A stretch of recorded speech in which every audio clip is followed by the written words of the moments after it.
We've all been here. You want to take a big trip, but you're so overwhelmed with information and decisions you don't know where to begin. Enter the Afar Travel Advisory Council, a group of travel experts ready to help you take your travels from dream to reality. When you work with an advisor, you can count on expertise and a one-on-one relationship every step of the way, because it's about trust. From custom trip planning to providing 24/7 white glove service, advisors make it easy to travel with confidence so you can get back to the wonders of travel. Learn more and meet your advisor at afar.com/TAC.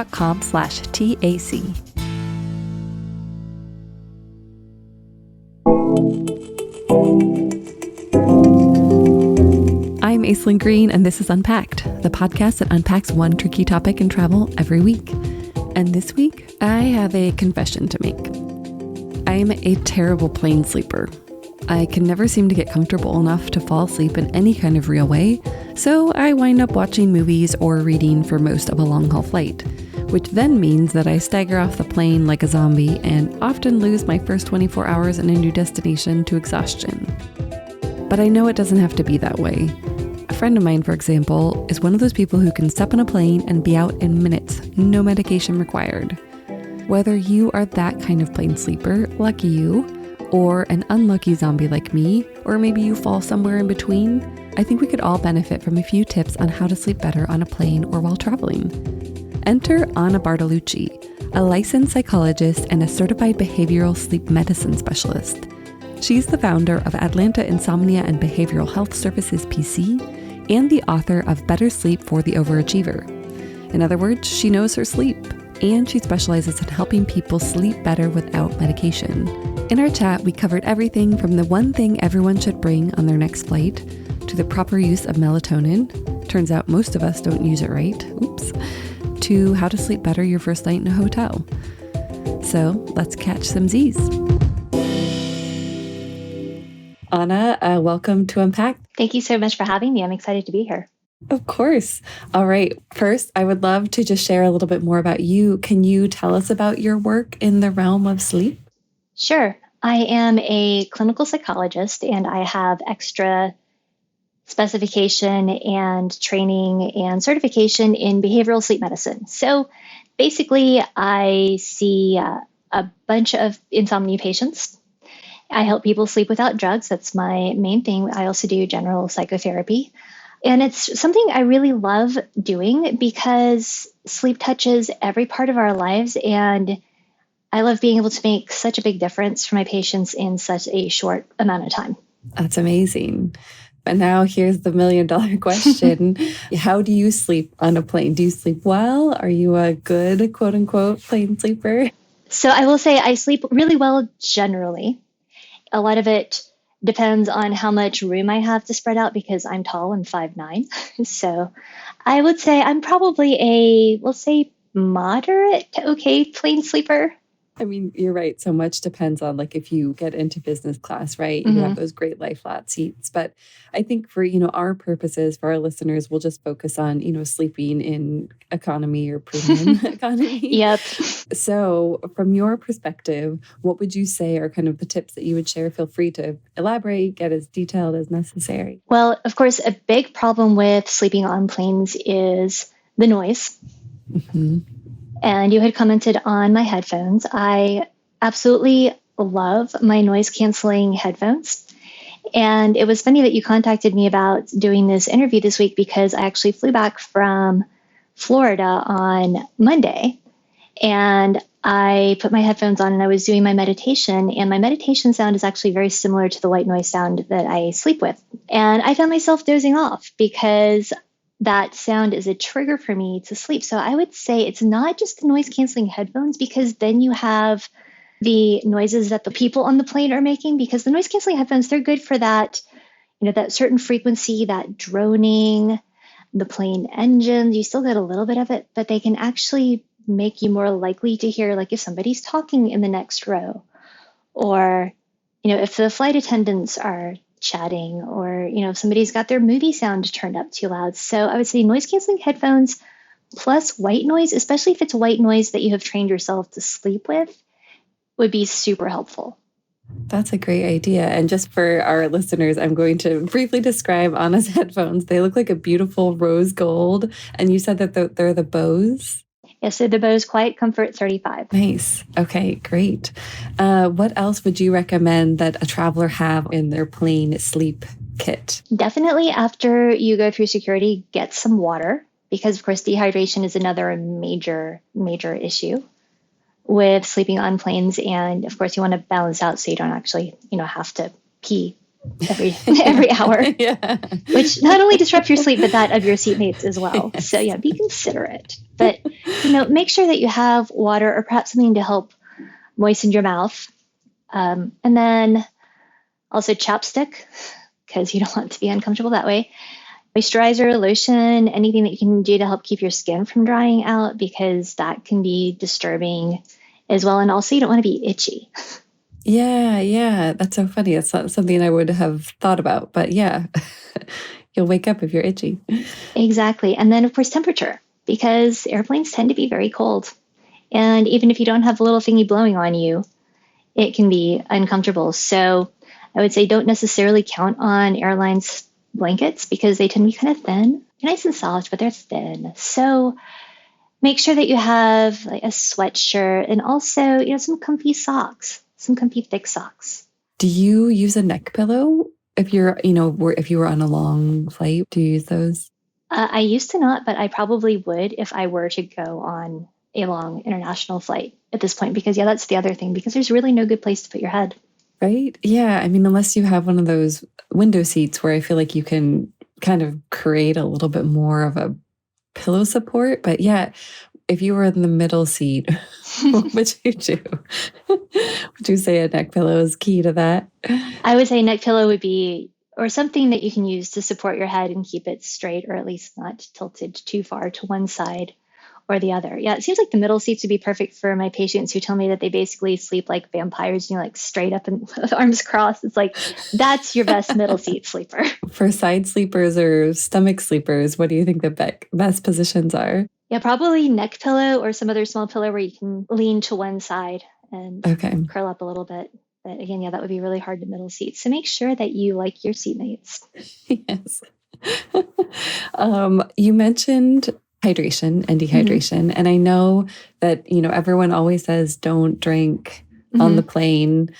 So A, is that what you would recommend? And B, I'm one of those people who loves to have one of those little plane cocktails. Alaska has the little stowaway old fashioned.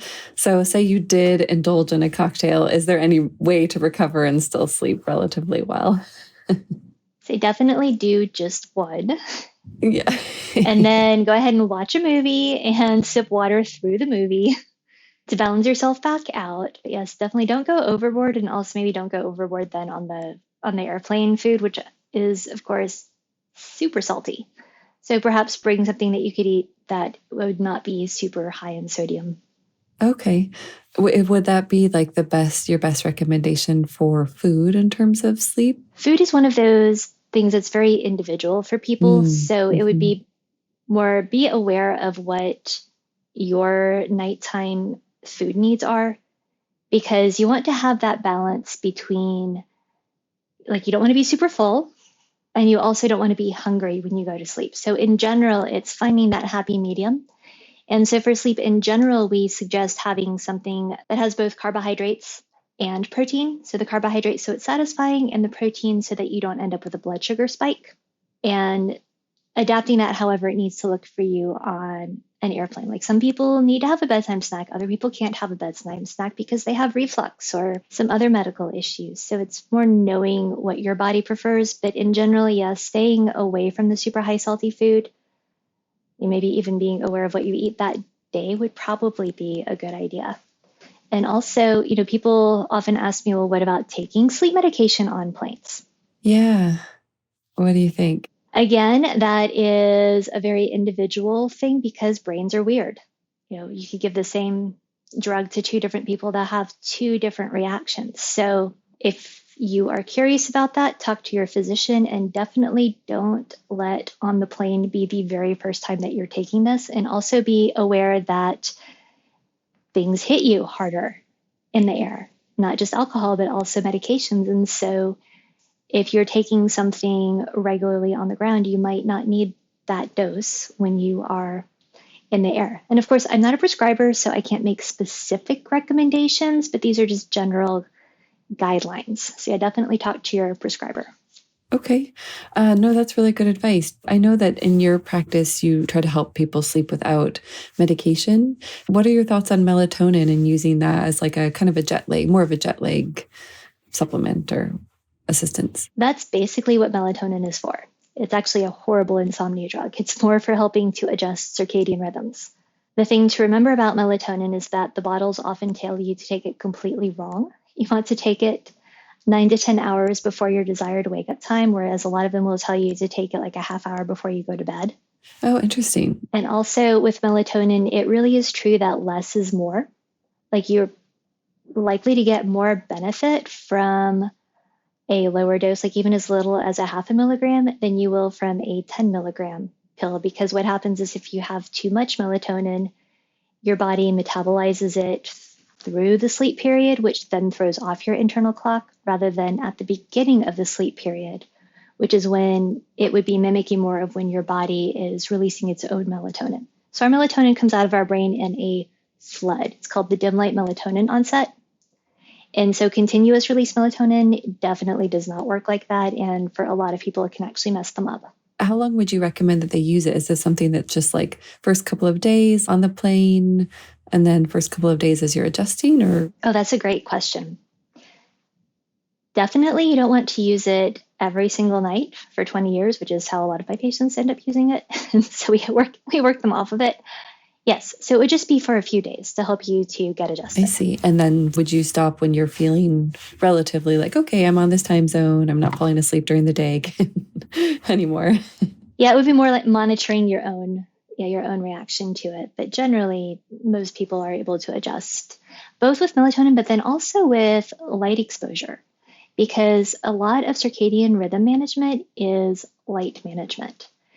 And light, of course, being natural sunlight, that's our body's main signal for when it's time to be awake. So if you're going to be, for example, traveling to the West Coast, you would want to put on sunglasses and have less light in the morning before you leave your Eastern time zone, and then more light in the afternoon to help adjust later. And then the opposite for when you're coming back. Would you, as part of that, kind of recommend that people get on the sleep schedule of their time zone? Yes, aligning as much as possible when you start your travels. That would be ideal. And of course, on airplanes, they serve meals at all the wrong times for that. Yeah. Just do the best you can. Okay. You mentioned light exposure. And so I was just curious, of course, everyone's watching movies on planes. Do you have any tips for using screens wisely and realistically, I guess? Yes, the Venn diagram of wisely and realistically it's a very narrow middle part there. Yeah, that's a hard one. I would definitely say if you're traveling west where you're going to be on a later schedule, then using screens later is fine on the plane because you're helping yourself. However, if you're traveling east, you would want to minimize that. What if you have like blue light blocking glasses? Does that do enough? It will probably help. I don't know if it would completely negate it, but then again, one night of watching screens on the plane is also probably not going to screw you up entirely for the rest of your trip. Yeah, it's one of those things you don't want to be super anxious about sleep, because the more anxious you are about it, the less likely it is that you're going to be able to sleep. So like you said, do it wisely, do it in moderation. Maybe watch one movie rather than binging an entire TV series on the plane, for example. Yes, I tend to be that type of plane sleeper. I have to admit, I don't sleep well, and then I just have those crazy zombie eyes when I watch all the TV. So yes, the moderation, I love that. That's really good advice. If you could just pick one of those things that someone were to do, is there one that you think helps more than any others? That's a hard one to answer because it would depend on the person. Like what bothers them the most? Like what prevents them from sleeping the most if they were at home? Right. Or, if in their experience, what prevents them the most from sleeping on planes? Like maybe some people are fine with the noise, but their head isn't aligned. They're just not able to go to sleep. Or, maybe if somebody is, they're fine with sleeping in a very weird, curled up, uncomfortable position, like my cat. But, they can't be itchy. So yeah, it's, Pick which one you think will disturb you the most. But I think for most people, it probably is the noise.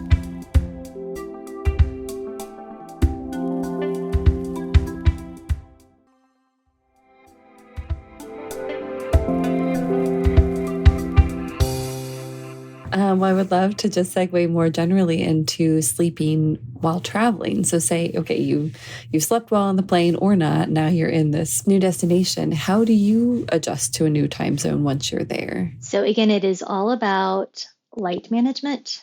And hotels have these amazing blackout curtains, or most of them do.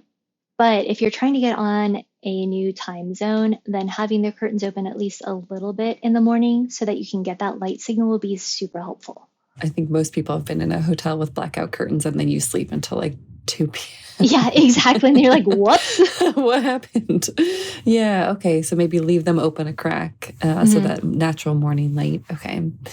Have you tried any of those jet lag, I'm going to use hacks for lack of a better word? Like there are the ones, the kind of Gwyneth Paltrow grounding where I think you go outside and put your bare feet in the grass and kind of ranging to the more reasonable ones, like adjusting your schedule before you leave. Yes, I have definitely not gone and stood in the grass. The one that I have done is the trying to adjust the schedule prior to going, with using melatonin even a few days beforehand to start tugging the schedule earlier. I mean, you end up having maybe some tired nights, but it also gives you a chance to see how you respond to melatonin before trying it while you're away. That's a good point. How would you adjust that? Like, are you adjusting your schedule an hour each night? The way that I typically recommend is to take the melatonin at what will be your bedtime, but adjusted for the time difference. So for example, if you're going someplace that is 6 hours ahead and you plan on keeping a 10 o'clock bedtime, you would take the melatonin at 4. So again, just a couple of days beforehand, and then when the day you travel. It's definitely something that has worked for me, that I've seen work for my patients as well. But as always, ask your doctor before starting a new medication. Yes, definitely. So one thing that I often struggle with is actually sleeping in a new bed, especially the first night or two. And I read a story recently that talked about that's because our brains are wired to be in protection mode.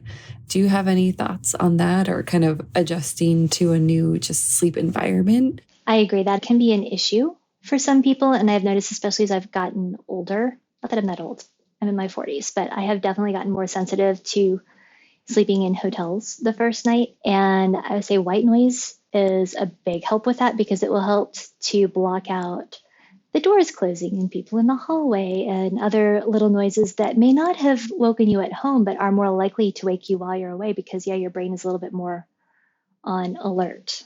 What white noise do you use? I use an app that allows me to do a mix of white noise. And so it's basically a bunch of very steady kind of water sounds and white noise, and just something really super soothing and simple, but that doesn't have a loop. Because sometimes if people are listening to a white noise that has a loop, they'll start anticipating the loop starting over, which doesn't help. So like they're anticipating it while they're sleeping, or if they're struggling to fall asleep? If they're struggling to fall asleep, yeah. they'll lay there and listen to it and get annoyed. All right, no loops, no white noise loops. Exactly. Do you have any other kind of thoughts on just sleep as it relates to travel? Other suggestions once you're in your destination that may help or harm, things to avoid? Okay, so my main hotel sleep hack is actually to bring a humidifier with you. For this most recent trip, my husband found, probably on Amazon or Target or something, this little bitty humidifier that you just fill up with hotel water, and it worked great. And that's really good because, of course, hotels also tend to be super dry. And if you are sharing the bed with a snorer, it can actually help. It moistens the airspace somehow and keeps it from getting as inflamed. It can make a big difference. How have you noticed that has changed your sleep? If I don't have it, I wake up so much more often with a dry mouth and needing to drink. And of course, when you're traveling, you're probably also having more salty food. So you're more likely to wake up anyway. And so think about it as, not making it a miraculous sleep improvement, but anything you can do to help incrementally make sleep better will still help. The other one I do is that I either have a little pillow that I bring with me or a crocheted blanket that I bring with me. And both of those smell like home. And the blanket I really like because, of course, hotel pillows, there's that joke that, one is never enough and two is way too many. Yeah. Yes. And so having the blanket allows me to adjust the height of my sleeping surface. Nice. Yeah. Yes. Yeah. Unless you're staying in one of those hotels that has the pillow concierge. I've only seen a few of those, but they have like a pillow menu. Wow. I know, it's next level. Because I actually have seen, it seems like hotels are trying to get in on this sleep game to help travelers sleep better. And I've actually been curious to know, I have not availed myself of any of those, but I'm curious to know how much it does really improve travelers' sleep to use some of those services. I don't know. And I think it's really interesting because one thing they're taking advantage of is if people have trouble sleeping, a lot of the times they'll sleep better outside of their home environment because they don't have all of the anxiety of insomnia associated with that novel place. And so I'm wondering if these hotels, especially the ones that are really heavily advertising, come here and get a good night's sleep, and that's why you go there, are taking advantage of these behavioral associations. And so I'd be really curious to see how that all pans out. But when my colleagues and I saw that, we were like, yep, that's exactly what they're doing. That is so interesting. So people who have insomnia may actually sleep better in a new environment. Yes. Sometimes they sleep worse, but I think a lot of that is because they're so anxious about their sleep already. And so they're anticipating they won't sleep well.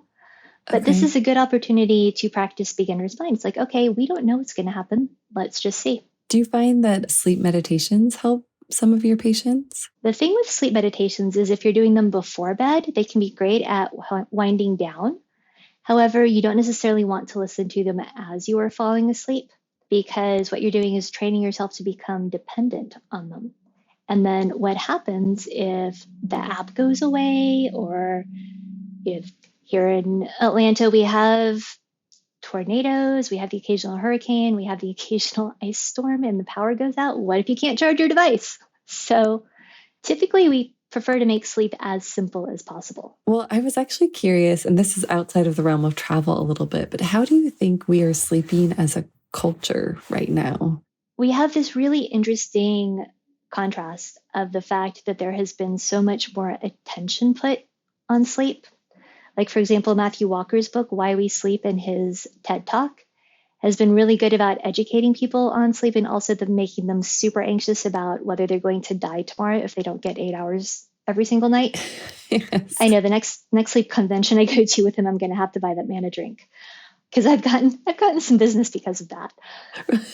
So we have this one, super hyper awareness. And of course, all of the different devices to help you track your sleep, which by the way are not accurate. And then on the other hand, we have screens and we have hustle culture and all of these other cultural things that are working against us being able to sleep. And so what I would say the biggest thing that has changed, especially over the last few years, is that people are a lot more anxious about their sleep, but they're not necessarily sleeping better. Like more aware, but sleeping worse. Yes. And it's kind of hard to say whether they're sleeping worse now or that they were always sleeping badly. Now they're more aware that they're sleeping badly. Yeah, because I think you're right. I feel like everywhere I turn, there's something about sleeping better. I have an Aura ring and, it tells me my sleep score every day. And there's so many books and podcasts. And yet I do feel like the way that most of us live doesn't seem to jive with sleeping very well or peacefully. So you mentioned that you feel like devices aren't super accurate. Do you want to elaborate on that at all? They are good for some things. So for example, if you're concerned that you move around a lot at night, or you want to get a general sense of how things are going, that's fine.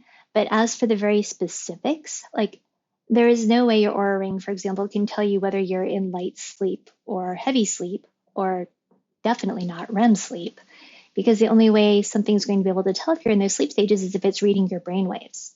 So these devices essentially are checking your movement, your position, and your heart rate, and putting it into some proprietary algorithm that is associated with certain things. So for some people, they can be helpful, but for a lot of people, they end up causing more anxiety. Like, what if you wake up and you're like, wow, I feel awesome this morning. That must have been a great night of sleep. And then you look at your device and it's like, they're going to give you a 60. You got a D- on your sleep last night. Then you start feeling bad, or you start looking for, oh, well, do I really feel that good? I'm not sure.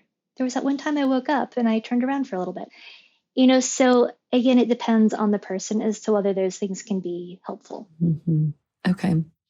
Yeah, that's good to take these things with a grain of salt. What do you think most people get wrong about sleep? Ooh, the sleep myths. Yes. The big one I see is that people, of course, hear that you should go to bed at the same time every single day. However, a lot of people will end up going to bed whether they're sleepy or not, but then they end up, if they're not sleepy, lying awake in bed, which then feeds the underlying sleep problem, or can lead to an underlying sleep problem. So we recommend that you wait until you're sleepy before you go to bed, and then keep wake-up time consistent, because that is where your circadian rhythm anchors. Okay. Yes, I feel like every story about sleep is like, go to bed at the same time. Mm-hmm. Anything else that you would want to share about sleeping or sleeping while traveling that you think would be helpful for listeners? I would say the important thing, especially with all of this sleep information out there, is to practice that beginner's mind around sleep. To say, okay, I'm not going to put pressure on myself one way or the other, because then, of course, a lot of what happens is that people get super anxious about, well, if I don't sleep tonight, how am I going to function tomorrow? And I can tell you at this point, from having looked at probably tens of thousands of sleep diaries, that how we feel during the day is not 100% correlated with what happens at night. There are other things that feed into how we feel during the day. So it's not all sleep. So yes, sleep is important, but stay balanced and mindful about it. I love that. You had mentioned the book. Are there any kind of resources for people who might want to investigate sleep a little bit more that you recommend?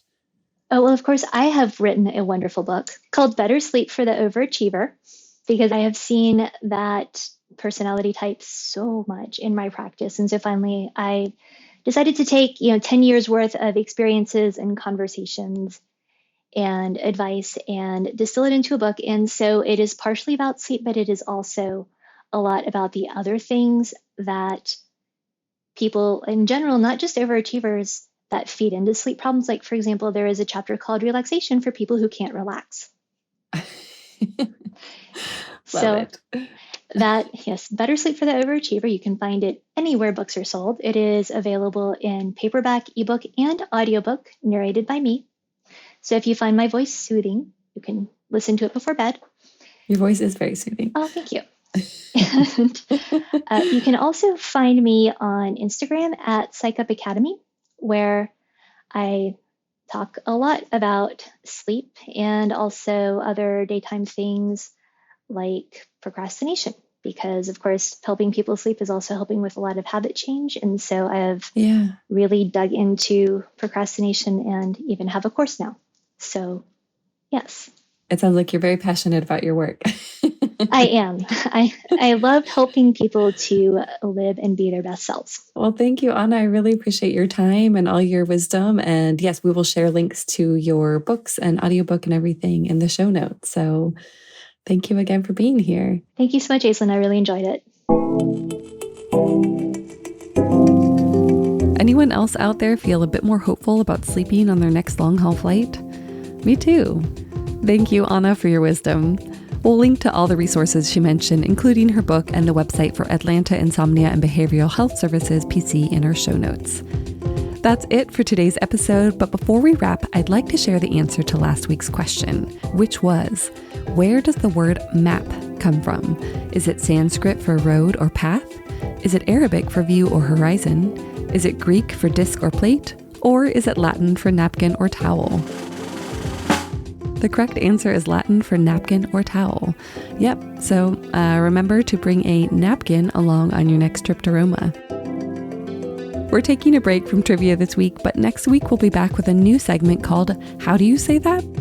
We'll bring in fluent or semi-fluent speakers of a language, and they'll introduce us to a word or phrase that may be helpful in our travels. They'll define it, teach us how to say it, and how to use it just like a native speaker would. Ready for more unpacking? Visit afar.com and be sure to follow us on Instagram and Twitter.